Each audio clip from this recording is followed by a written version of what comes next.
আসসালামু আলাইকুম রহমতুল্লাহ। সুপ্রিয় শিক্ষার্থীরা, আশা করি সবাই ভালো আছো। আজকের অনলাইন লাইভ ম্যাথ ক্লাসে সবাইকে স্বাগত জানিয়ে শুরু করছি। আমরা গত ক্লাসে ত্রিকোণমিতি শেষ করেছি 10ম অধ্যায়। গত বৃহস্পতিবারে সৃজনশীল একটা ভিডিও দেওয়া ছিল, তোমরা ওটা দেখলে অবশ্যই সৃজনশীলটা বুঝতে পারবে। তো আজকে শুরু করতে যাচ্ছি উপপাদ্য 30, পৃষ্ঠা নাম্বার 269। আজকে শুরু হচ্ছে উপপাদ্য 30, পৃষ্ঠা নাম্বার 269।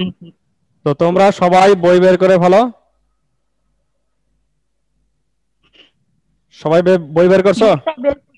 আচ্ছা, তো তোমরা এর আগে যদি ক্লাস করে থাকো তাহলে জেনে থাকবে যে একটা উপপাদ্য বুঝতে গেলে সর্বপ্রথম বুঝতে হবে উপপাদ্যের সাধারণ নির্বাচনে যেটা লেখা আছে বাংলা দিয়ে, সেটা আগে বুঝতে হবে। সেটা যদি প্রত্যেকটা লাইন বাই লাইন প্রত্যেকটা শব্দ যদি বুঝতে পারো তাহলে তোমার পুরো উপপাদ্যটা বোঝা সহজ হবে। এবং একটা উপপাদ্যের সাধারণ নির্বাচন থেকে চিত্র আঁকতে হয়, চিত্র থেকে বিশেষ নির্বাচন লিখতে হয়, বিশেষ নির্বাচন লেখার পরে যদি প্রমাণের জন্য প্রয়োজন হয় তাহলে অঙ্কন করতে হয়, প্রয়োজনীয় অঙ্কন। আর সর্বশেষ প্রমাণের যৌক্তিক ধাপ দিতে হবে, যেগুলো আমরা এর আগে বিভিন্ন প্রমাণে শিখেছি, সেগুলো ব্যবহার করে প্রতিজ্ঞা এবং উপপাদ্য ব্যবহার করে আমরা প্রমাণের যৌক্তিক ধাপ দেব। তাহলে একটা উপপাদ্যের ক্ষেত্রে মোট বিষয় আছে হচ্ছে 4টা। 1 নাম্বার হচ্ছে সাধারণ নির্বাচন, 2 নাম্বার হচ্ছে বিশেষ নির্বাচন, অঙ্কন ও বিশেষ নির্বাচন, চিত্র ও বিশেষ নির্বাচন। 2 নাম্বার হচ্ছে চিত্র ও বিশেষ নির্বাচন। 3 নাম্বার হচ্ছে প্রয়োজনীয় অঙ্কন, প্রয়োজনীয় অঙ্কন, এটা অনেক সময় দরকার হতেও পারে নাও পারে, প্রয়োজনীয় অঙ্কন। 4 নাম্বার প্রমাণের যৌক্তিক ধাপ। তো সর্বপ্রথম আমরা 1 নাম্বারটা দেখি, অর্থাৎ সাধারণ নির্বাচনটা কি দেওয়া আছে। দেখো লেখা আছে ত্রিভুজের যে কোনো কোণের অন্তর্দ্বিখণ্ডক বিপরীত বাহুকে উক্ত কোণ সংলগ্ন বাহুদ্বয়ের অনুপাতে বিভক্ত করে। এটা আমরা একটা সিরিয়াল পড়ে গেলাম, একবার পড়ে তো সবার বুঝে আসবে না, এটা আমাদের ভেঙে ভেঙে বুঝতে হবে। সর্বপ্রথম দেখো কি লেখা আছে, ত্রিভুজের। তো বোঝাই যাচ্ছে এটা বৃত্তের না বা চতুর্ভুজের না, এটা কিসের? ত্রিভুজের। এজন্য আমরা একটা ত্রিভুজ দিলাম, এবিসি একটা ত্রিভুজ নিলাম, কারণ ওই সাধারণ নির্বাচন দেখে দেখে আমাদের চিত্র আঁকতে হবে। এবিসি একটা ত্রিভুজ দিলাম। তো একটা ত্রিভুজের কোণ থাকে কয়টা?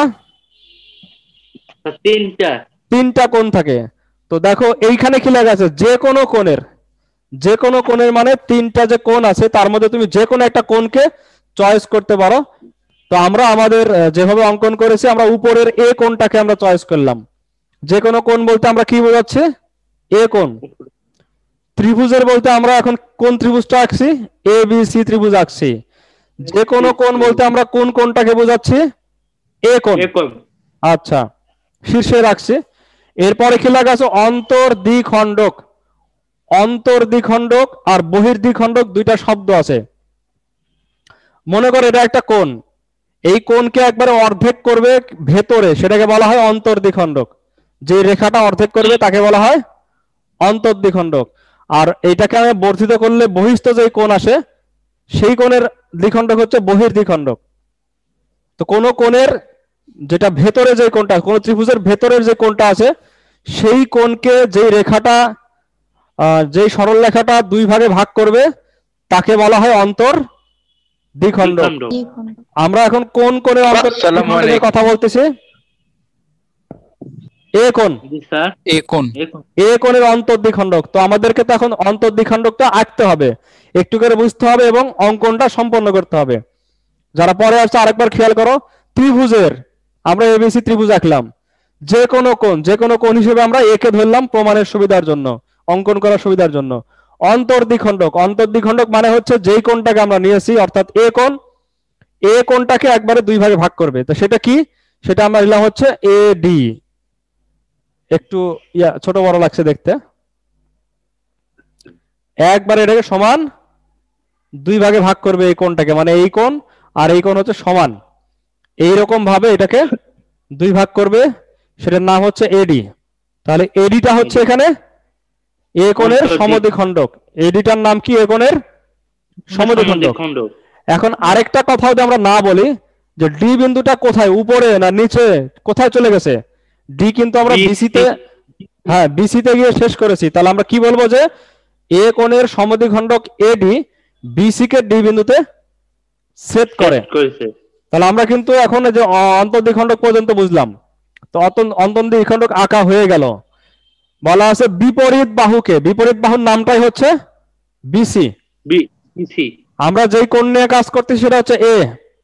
এ কোণের বিপরীতে কোন বাহুটা আছে? বিসি আছে। বিসি হচ্ছে আমাদের এখানে বিপরীত বাহু। এরপর আছে উক্ত কোণ সংলগ্ন বাহুদ্বয়ের অনুপাতে বিভক্ত করে। কাকে বিভক্ত করে? ওই যে বিপরীত বাহুকে, বিসি কে। তো এখানে খেয়াল করো তো বিসি কে কি কি ভাগে ভাগ করেছে? বিডি আর হচ্ছে ডিসি। বিডি আর ডিসি বা সিডি যাই বলো, এডি এসে বিসি কে, বিসি তো আগে একাই ছিল, আরামে ছিল যে আমি একা একাই আছি, আমার কোনো বিভক্ত নাই। কিন্তু এডি যখন আসলো, মানে একটা লেজার রশ্মির মতো আসলো এবং একবারে বিসি কে দুই ভাগে ভাগ করে দিল, ঠিক না? হ্যাঁ, বিডি আর বিসি, এই যে দুইটা কোণ তৈরি হলো, দুইটা কোণ বলছি, দুইটা তোমার ভাগ তৈরি হলো বিডি ইস টু ডিসি। এই দুইটা যে ভাগ তৈরি হলো, এই দুইটা ভাগের অনুপাত একটু দ্বারা একটু শেষ করি। এই দুইটা ভাগের যে অনুপাত, সেই অনুপাতটা কার অনুপাতে বিভক্ত হয়? উক্ত কোণ সংলগ্ন। উক্ত কোণ বলতে যেই কোণের সমদ্বিখণ্ডক আসছে, অন্তর্দ্বিখণ্ডক আসছে, সেটা হচ্ছে এ কোণ।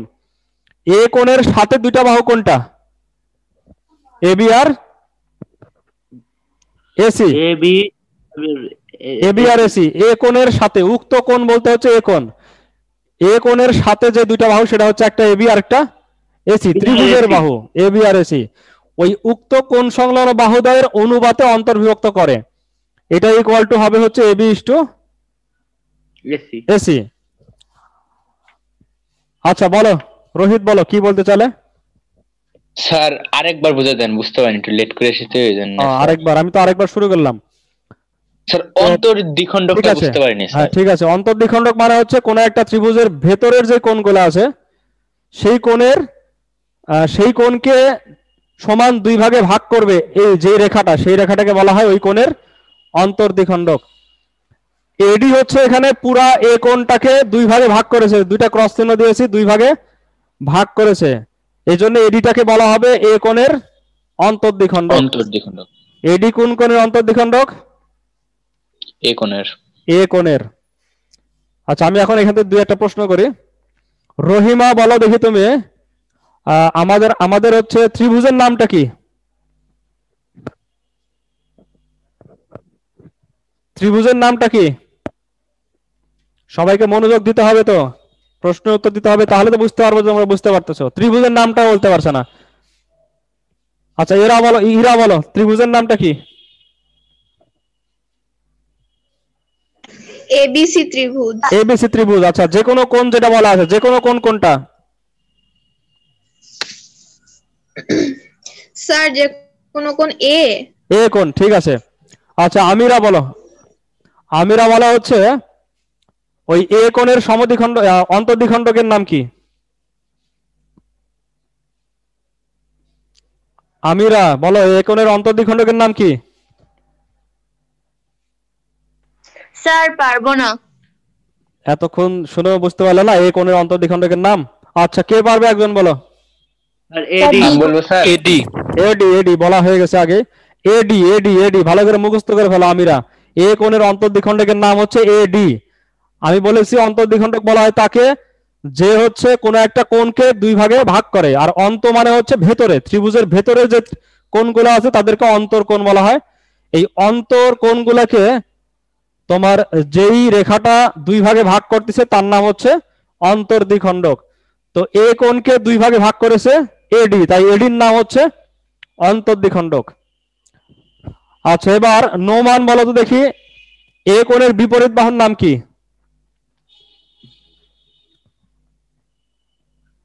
স্যার এ কোণের বিপরীত বাহুর নাম কি? বিসি। বিসি, বাহ বিসি। আরেকটা তুমি বলো যে এ কোণ, এ কোণকে যে অন্তর্দ্বিখণ্ডক এডি হয়েছে, এডিটা বিসি কে কি কি ভাগে ভাগ করেছে? স্যার সমান দুই ভাগে। না না, সমান না। কোনটাকে সমান করেছে, কিন্তু বিডিটাকে তো সমান ভাগে ভাগ করেনি। বিডিটা বিসি কে সমান ভাগে ভাগ করেনি। কোনটা সমান ভাগে ভাগ হয়েছে, কিন্তু বিডিতে সমান ভাগে বিসিটা সমান ভাগে ভাগ হয়নি। দুই ভাগে ভাগ হয়েছে, একটা বিডি আর একটা ডিসি। ডিসি এরা সমান হবে কখন? সমান হতো যদি ত্রিভুজটা দ্বিবাহু বা সমবাহু হতো, তাহলে সমান হতো। এটা তো বাঁকা আছে, সমবাহু হবে না, সমান হবে না। আচ্ছা, এবার হচ্ছে এরপরের প্রশ্ন। ইয়াদ বলো যে উক্ত কোণ বলতে কোন কোণকে বোঝাইছে? উক্ত কোণ, এই যে উক্ত কোণ। স্যার আমি এখনই আসলাম। এখনই আসলে বুঝতে পারছো না? আচ্ছা, উক্ত কোণ কে বলতে পারবে একজন? বলো। কোন এ? কোণ এ হচ্ছে উক্ত কোণ, মানে ওই যে কোণ নিয়ে আমরা কাজ করতেছি, যে কোনো কোণ সেটাই উক্ত কোণ। তো উক্ত কোণের সংলগ্ন দুই বাহুর কথা বলা আছে। সংলগ্ন দুই বাহু কে কে? এবি আর এসি। এবি আর এসি। আচ্ছা, এখন দেখো আমাদের কাছে চারটা বিষয় আছে। এক হচ্ছে যে এডি বিসি কে দুই ভাগে ভাগ করেছে, বিডি আর ডিসি, এই দুইটা একটা বিষয় আছে। আর একটা উক্ত কোণের দুই বাহু, তাহলে কয়টা বিষয় হলো? চারটা বিষয় হলো। প্রমাণ করতে হবে যে প্রথম দুইটার অনুপাত পরের দুইটার অনুপাতের সমান। ওটাই লেখা আছে যে বাহুদ্বয়ের অনুপাত অন্তর্বিভক্ত করে, অর্থাৎ বিডি আর ডিসির যে অনুপাতটা সেটা হচ্ছে এবি আর এসি অনুপাতের। ক্লিয়ার হয়েছে? একেবারে যারা পরে আসছে তাদের কথা বাদ, মোটামুটি যারা আসো 2টা 5 থেকে, তোমাদের কাছে ক্লিয়ার হয়েছে সবার কাছে? তাহলে বুঝা গেল। এটা ক্লিয়ার না হলে তো চিত্র আঁকতে পারবে না, চিত্র ক্লিয়ার না হলে বিষয় নির্বাচন লিখতে পারবে না। এখন যদি বুঝে থাকো, বিষয় নির্বাচন তোমার নিজের ভাষাতে লিখতে পারবে। তা আমি একবার বলছি, মনে করি, এটা বিষয় নির্বাচন বলছি, মনে করি তোমরা বই দেখে করে ফেলতে পারবে। মনে করি এবিসি হচ্ছে একটা ত্রিভুজ। এই ত্রিভুজের যে কোনো কোণ, যে কোনো বলার দরকার নেই, এই ত্রিভুজের কোণ এ এর সমদ্বিখণ্ডক এডি রেখা বিপরীত বাহু বিসি কে ডি বিন্দুতে ছেদ করেছে। প্রমাণ করতে হবে BD is to DC equal to AB is to AC. পরিষ্কার? জি স্যার। Yes sir. অর্থাৎ তুমি যদি সাধারণ নির্বাচন বুঝে থাকো, সেটা দিয়ে চিত্রটাও বুঝে থাকো, তাহলে বিষয় নির্বাচন নিজের ভাষাতেই লিখতে পারবে। তারপর তোমরা দেখে নেবে। এখন আমাদের প্রয়োজনীয় অঙ্কন লাগবে। তো প্রয়োজনটা কতটুকু এটা খেয়াল করি আমরা। প্রয়োজনটা কতটুকু? তো আমরা এখানে এডি এর সমান্তরাল করে একটা সি আঁকবো। সি বিন্দুতে এডি এর সমান্তরাল করে সিই আঁকবো। কার সমান্তরাল করে? এডি। এডির সমান্তরাল করে সি আঁকবো। আবার এদিক থেকে বি কে বলবো তুমিও একটু যাও, তুমিও যাও, দেখো ই কে ধরতে পারো কিনা। তাহলে এমন ভাবে বি কে বর্ধিত করব, এটা যা একবারে ই কে যা ধরবে, তার ইটা হবে তাহলে উপরে, যেখানে যে ধরতে পারবে সেটা হচ্ছে ই। অর্থাৎ বি এ কে সোজা বাড়িয়ে দিলাম আর সি থেকে ডি এর সমান্তরাল করে রাখলাম। ক্লিয়ার বিষয়টা? সি থেকে কার সমান করে রাখছি আমরা? সি থেকে সি কার সমান করে রাখছি? এডি এর সমান্তরাল। এডি বা ডি সমান্তরাল করে। আচ্ছা, আর এইটা কোন জায়গা থেকে আসলো? বি মানে রশ্মির বর্ধিত অংশ। বি এর বর্ধিত অংশ। বি কে আমরা ই পর্যন্ত বাড়াই দিলাম। তাহলে সিই হচ্ছে ডি এর সমান্তরাল করে সি আঁকি, যা বর্ধিত বি এ কে ই বিন্দুতে ছেদ করে। কথা একবারে সহজ। সি বিন্দুতে ডি এ এর সমান্তরাল করে সিই আঁকি, যা বর্ধিত বি এ কে ই বিন্দুতে ছেদ করে। শেষ অঙ্কন। আচ্ছা, কে বলতে পারবে অঙ্কন? বলো একজন। ডি এর সমান্তরাল করে সি বিন্দুতে সি আঁকি, যা বি এর বর্ধিতাংশকে ই বিন্দুতে ছেদ করে। বাহ, সুন্দর হয়েছে। বর্ধিতাংশকে ছেদ করে বললেও হবে, বা বর্ধিত বি এ কে বললেও একই ভাষায় বোঝাচ্ছে। বিষয় নির্বাচন কে বলতে পারবে একজন? বলো দেখি, তুমি বাদে আরেকজন বলো। হ্যাঁ বলো, বিষয় নির্বাচন। মনে করি ত্রিভুজ এবিসি এর কোণ এ এর সমদ্বিখণ্ডক এডি বিসি কে ডি বিন্দুতে ছেদ করে। প্রমাণ করতে হবে যে BD is to CD equal to AB is to AC. বাহ, সুন্দর, গুড। তাহলে আমরা এই পর্যন্ত গেলাম। এখন আমরা আসতেছি প্রমাণে। আমি প্রমাণটা শুধু লিখবো, তার সংক্ষেপে লিখবো, মেন তোমরা বই ফলো করবে। এখন আমি আমার কাছ থেকে শুধু বুঝে নেবে, এটা হচ্ছে তোমাদের মূল কাজ, বুঝতে যেন কারো কোনো কমতি না থাকে।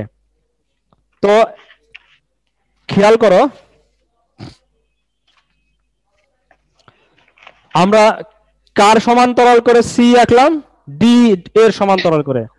তাহলে প্রথমে কিন্তু আমরা পাচ্ছি যে যেহেতু ডি এ সমান্তরাল হচ্ছে সি ই, এডি না লিখে ডি লিখলাম, কারণ হচ্ছে যে এরা একই দিকে আছে এদিকে, এই জন্য আমরা ডি এটা লিখলাম।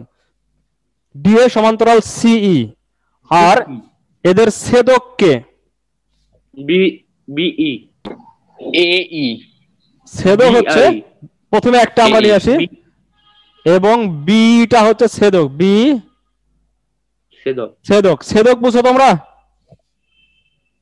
আচ্ছা, আমি একটু আলাদা করে বুঝাই। এই যে মনে করো দুইটা সমান্তরাল রেখা, আরেকজন এসে দুইজনকেই ছেদ করে দেবে, এর নাম হচ্ছে ছেদক। দুইটা ছেদক যখন আসে তখন একটা উপপাদ্য তোমরা পাবে, ক্লাস 7 কে 8 এ পড়েছো, যে যদি দুইটা সমান্তরাল সরল রেখাকে আরেকটা রেখা এসে ছেদ করে তাহলে তিনটা জিনিস সত্য হয়। 1 নাম্বার, অনুরূপ কোণ সমান। 2 নাম্বার, একান্তর কোণ সমান। 3 নাম্বার, ছেদকের একই পাশের কোণ দুইটার সমষ্টি 2 সমকোণ। পড়ছো এটা? Yes sir. আচ্ছা, আরেকবার বলছে, দুইটা সমান্তরাল সরলরেখাকে যদি আরেকটা সরলরেখা এসে ছেদ করে তাহলে আমরা তিনটা জিনিস পাই। 1 নাম্বার, অনুরূপ কোণ সমান। 2 নাম্বার, একান্তর কোণ সমান। 3 নাম্বার, ছেদকের একই পাশের কোণ দ্বয়ের সমষ্টি 2 সমকোণ। তিনটা একটু বোঝার চেষ্টা করো। এখানে হচ্ছে এই কোণ আর এই কোণ, এরা হচ্ছে অনুরূপ। অনুরূপ না, এরা অনুরূপ না, অনুরূপ না, অনুরূপ হচ্ছে এটা, আর এটা হচ্ছে অনুরূপ। আবার এটার সাথে এটা ধরলে হবে তোমার একান্তর, এটার সাথে এটা ধরলে একান্তর, এটার সাথে এটা ধরলে অনুরূপ। আর একই পাশের 2 কোণ মানে এই কোণ আর এই কোণ, এই 2 কোণের সমষ্টি 180 ডিগ্রি। একইভাবে উপরেরটাও তাই। তো এখন এখানে খেয়াল করো, ছেদক আমরা কি বললাম? বিটা ছেদক, এইটা ছেদক, এইটা সমান্তরাল আরো যত হয়তো বা। তো ছেদকের কারণে অনুরূপ কোণ সমান হয়েছে। কোনটা কোনটা আমি তীর চিহ্ন দিচ্ছি, খেয়াল করো যে এই কোণ আর এই কোণ হচ্ছে সমান, এরা অনুরূপ কোণ।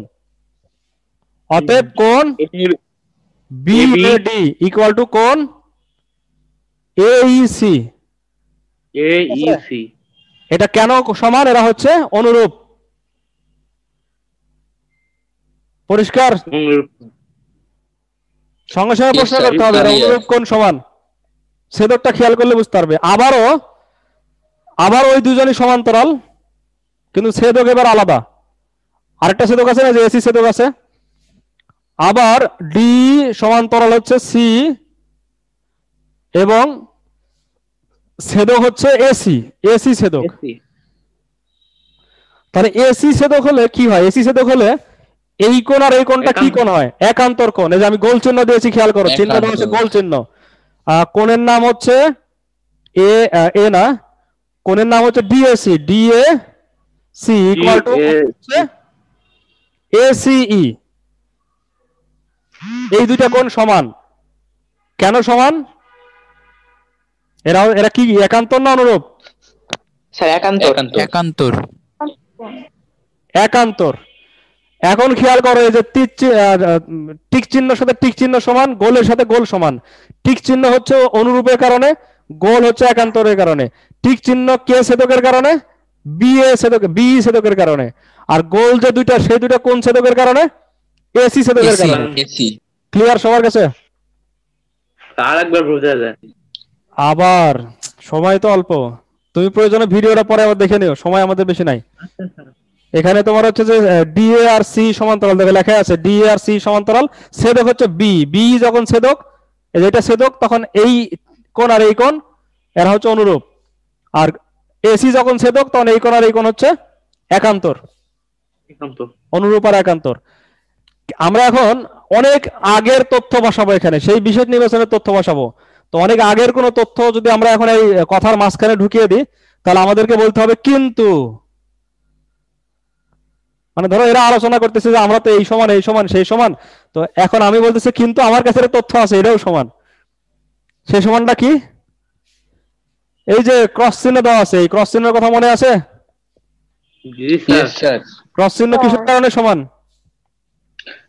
এ ওই যে কোণ সমদ্বিখণ্ডক ছিল, অন্তর্দ্বিখণ্ডকের কারণে, এটার কারণে সমান, অন্তর্দ্বিখণ্ডক। এই কোণের নাম হচ্ছে কোণ বিএডি বিএডি ইকুয়াল টু কোণ সিএডি। আর এটা আমাদের আগে থেকে সমান আছে।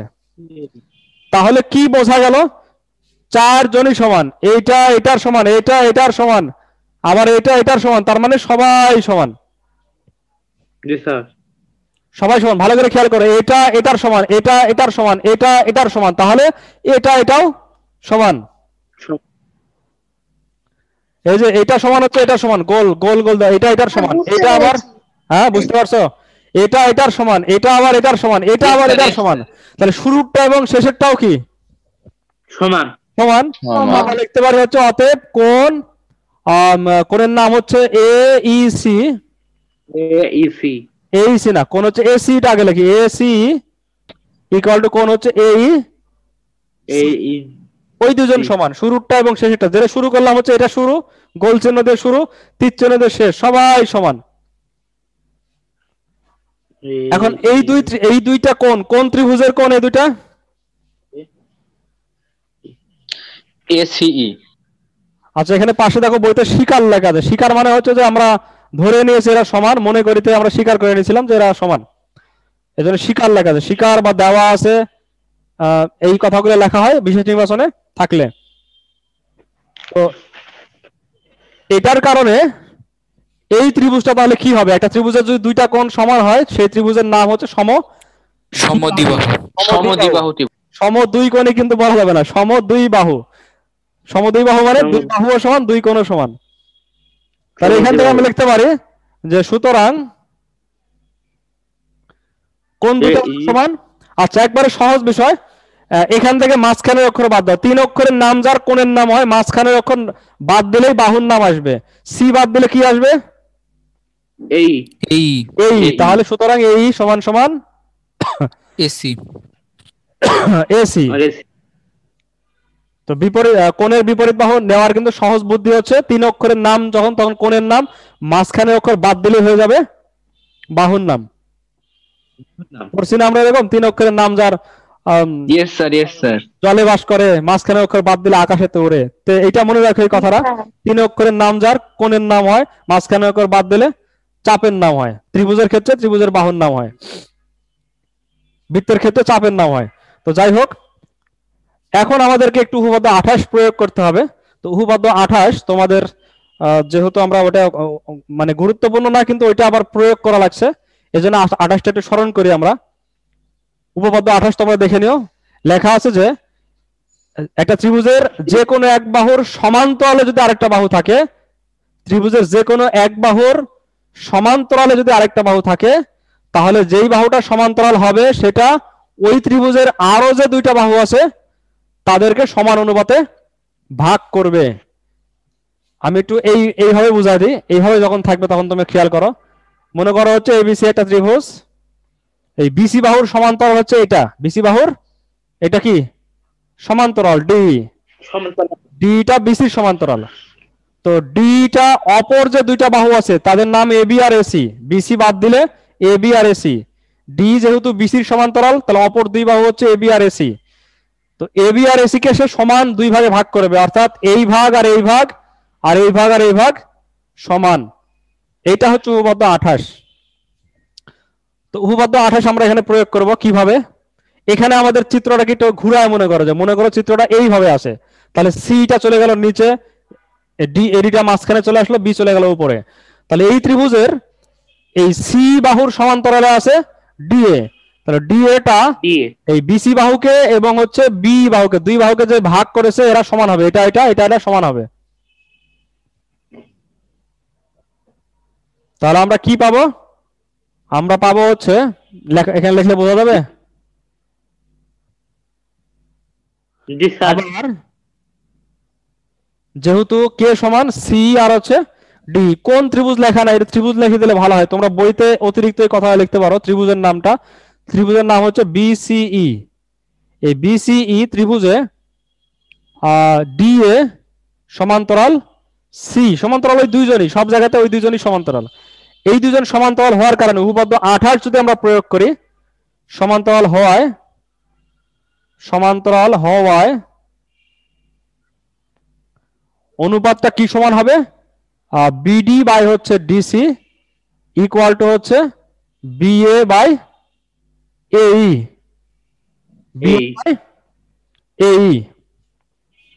এই যে ডিএ বাহুটা সমান্তরাল, অতএব এইদিকে বিসি কে যে দুই ভাগে ভাগ করেছে, এইদিকে বি কে দুই ভাগে ভাগ করেছে, এই ভাগগুলো সমান হবে উপপাদ্য 28 এর দ্বারা। এটা আমরা পেয়েছি, দেখো পাশে লেখা আছে এখানে উপপাদ্য 28। এখন প্রশ্ন হতে পারে যে এখানে তো উত্তরের কাছাকাছি চলে আসছে, তাহলে এত কাজ করে আমাদের লাভ কি? এত কাজ করে লাভ হচ্ছে এইটা হচ্ছে এসির সমান এই মানটা। তুমি বলতে পারো, বলো। আপনি তো বলেই দিলেন, আমি কি বলবো? বলা হয়ে গেল, মানে তোমার কথাটা শুনতে পাচ্ছি তত বলা হয়ে গেছে। এই যে এই সমান সমান যে এসি, এটা আমরা এত কাজ করে পেলাম, এই এতগুলো কাজ করলাম শুধু এই একটা জিনিস পাওয়ার জন্য এই কষ্টটা করতে হলো, নাহলে প্রথমে কিন্তু আমরা এটা বলে দিতে পারতাম। এখন এইর মান যে এসি, এটা এখানে বসালেই কিন্তু হয়ে যাবে, কারণ তোমরা জানো ইস টু আর বাই কিন্তু একই জিনিস। এইর মানটা যে এসি এখানে বসালেই হয়ে যাবে না? Yes sir. তাহলে ক্লিয়ার সবাই? এর পরের লাইনে মনে করে এটা এই মানটা বসিয়ে দিলেই হয়ে গেল। সেটা কিন্তু দিয়ে লেখা আছে, কিন্তু এই সমান সমান এসি, অতএব BD by DC equal to B by AC প্রমাণিত। তো আমি চেষ্টা করলাম তোমাদেরকে যত সম্ভব সহজভাবে উপস্থাপন করার এবং একবারে শুরু থেকে শেষ পর্যন্ত বোঝায় দেওয়ার চেষ্টা করলাম। আর তোমরা হয়তো আমার গণিত ক্লাস ভাবে বেশি পাওনি। আমি কিন্তু সব সময় উপপাদ্যের ক্ষেত্রে সাধারণ নির্বাচনকে জোর দিই বেশি। সাধারণ নির্বাচন বুঝতে পারলে সবই পরে বুঝতে পারবে। আর উপপাদ্য হোক, সম্পাদ্য হোক, যাই হোক, গণিতের কিছু আমি মুখস্থ করার উপরে মানে বিশ্বাসী না, সবকিছু বুঝার উপরে বিশ্বাসী। বুঝার পরে যতটুকু দরকার ততটুকু মুখস্থ করতে হবে। বুঝার পরে তুমি এইটা মুখস্থ রেখে দেবে, তোমার কাজে লাগবে। বুঝার পরে উপপাদ্য 28 এর সাধারণ নির্বাচন মুখস্থ রেখে দিবে, ওটা কাজে লাগবে। ঠিক আছে? বুঝার পরে সূত্র মুখস্থ রাখলে পরে সূত্র কাজ করে। আচ্ছা, কারো কোনো জায়গায় প্রবলেম থাকলে বলো দেখি, এই যে এই জায়গায় প্রবলেম হচ্ছে, এই জায়গায় বুঝতে পারতেছি না।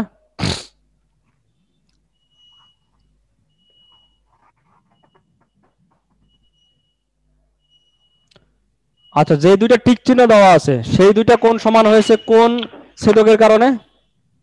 আমি বলবো স্যার, এই ছেদকের কারণে অথবা বিই। হ্যাঁ, বি বললে হবে, এই বললে হবে, বি পুরোটা লেখা আছে। আর গোল চিহ্ন দেওয়া আছে, এই দুইটা কোনটার কারণে? এসি, এসির কারণে। গোল চিহ্ন দুইটা কি একান্তর না অনুরূপ? একান্তর। ঠিক চিহ্ন দুইটা অনুরূপ। ক্রস চিহ্ন দুইটা কোথা থেকে পেলাম? এটা স্যার ওই যে কোন এ কোণের অন্তর্দ্বিখণ্ড। অন্তর্দ্বিখণ্ডকের নাম কি? এডি। এডি। তাহলে তুমি এই কোণের অন্তর্দ্বিখণ্ডকের কারণে আমরা পাইছি ওই দুইটা সমান। অতএব কি হয়ে গেছে? চারটাই সমান হয়ে গেছে, তাই না? জি স্যার। চারটা থেকে আমরা এসি ত্রিভুজের মধ্যে দুইটা পাই গেছি, গোল চিহ্ন আর টিক চিহ্ন, সি কোণ আর এ কোণ, ই কোণ। এই দুইটা কোণ সমান হওয়ার কারণে সমদ্বিবাহু ত্রিভুজ, অতএব দুইটা বাহু সমান, এই আর এসি। আচ্ছা, এরপরে পুরা ত্রিভুজ বিসিই তে আমরা 28 নম্বর উপপাদ্য প্রয়োগ করলাম যে ত্রিভুজের যে কোনো একটা বাহুর সমান্তরালে আরেকটা বাহু যদি থাকে, সেটা গিয়ে বিপরীত দুই বাহুকে একবারে সমান অনুপাতে বিভক্ত করে। সমান ভাগে না, কিন্তু সমান অনুপাতে। কথাটা মনে রাখো, সমান ভাগে আর সমান অনুপাতে এক না। সমান ভাগে মানে তো একবার অর্ধেক অর্ধেক অর্ধেক অর্ধেক করে। যদি বলা হয় যে তোমাদের দুজনকে সমান ভাগে 100 টাকা আমি দেবো, তাহলে কত করে পাবে? 50 করে। কিন্তু আমি যদি বলি যে তোমাদের দুজনকে যে আমি দিব সেটা ওই দুজনের সমান অনুপাতে দেব, তাহলে ওরা পাইছে মনে করে একজন 10 টাকা পালে আরেকজন 30 টাকা পাইছে, মানে একের জায়গায় 3। তো তোমাদেরকে দিলে দিতে হবে একজন 33.3333 আরেকজন 66.6666666666। ঠিক আছে, বোঝা গেছে বিষয়টা? মোট 100 টাকা। জি স্যার। তো সমান ভাগে আর সমান অনুপাতে, এটা বলে শেষ করে দিলাম। তাহলে তোমরা এই উপপাদ্যটা আগে ভিডিওটা তো দেখলে, যদি আরো মনে করো ভিডিও পরে দেখতে পারো, আজকে রাত্রে গিয়ে আমি দিয়ে দেবো ইনশাল্লাহ, অথবা কালকে দিতে পারি। আর এমনি বুঝার কথা, বই কয়েকবার পড়বে, ভালো করে বুঝে বুঝে কয়েকবার পড়বে, তারপরে না দেখে লিখবে। না দেখে একবার যদি একটু দেখা লাগে দেখলে আরেকবার লিখবে, তারপরে কোনো যেন দেখা না লাগে। না দেখে যখন একবার লিখবে তখন দেখবে যে বিষয়টা তোমার পুরো আয়ত্ত চলে আসছে। আরো যদি ভালো শিখতে চাও তাহলে আরেকজনকে শিখাও, এর চেয়ে ভালো আর কোনো পন্থা নাই। ইয়েস স্যার, ঠিক এটা হচ্ছে বলছেন। 1 নাম্বার পন্থা। শেখার পরে যদি আরেকজনকে শেখাও তাহলে এটা জীবনে ভুলবে না। যেমন তোমরা বুঝতে পারতেছো যে আমার বইয়ের প্রত্যেকটা উপপাদ্য নাম্বার সহ একবার শুরু থেকে শেষ পর্যন্ত সব মুখস্থ। বইয়ে যতগুলো উপপাদ্য আছে কেন মুখস্থ? কারণ আমি প্র্যাকটিস শেখাচ্ছি। এবং গ্রুপ ওয়ার্ক। হ্যাঁ, আমি শেখাচ্ছি, তোমাদের সাথে গ্রুপ ওয়ার্ক করছি। আমি আসলে তোমাদের সাথে মূল শেখাচ্ছি না, আসলে গ্রুপ ওয়ার্ক করতেছি যাতে তোমরা এই বিষয়টা বুঝতে পারো। এই কারণে কিন্তু আমার এই বিষয়গুলো সব আয়ত্তে এসে গেছে। কোনটা বসতে বসতে এইভাবে মুখস্থ করেছি যে কোন উপাদের কোন বা উপাপত্তি বাহুর এইভাবে কিন্তু মুখস্থ করিনি। ঠিক আছে, আশা করি তোমাদের এই থিওরিটা কাজে লাগবে। ইনশাআল্লাহ। থাকো, আগামী ক্লাসে ইনশাআল্লাহ দেখা হবে। আসসালামু আলাইকুম ওয়া রাহমাতুল্লাহি ওয়া বারাকাতুহু। আসসালামু আলাইকুম। ওয়া আলাইকুম আসসালাম।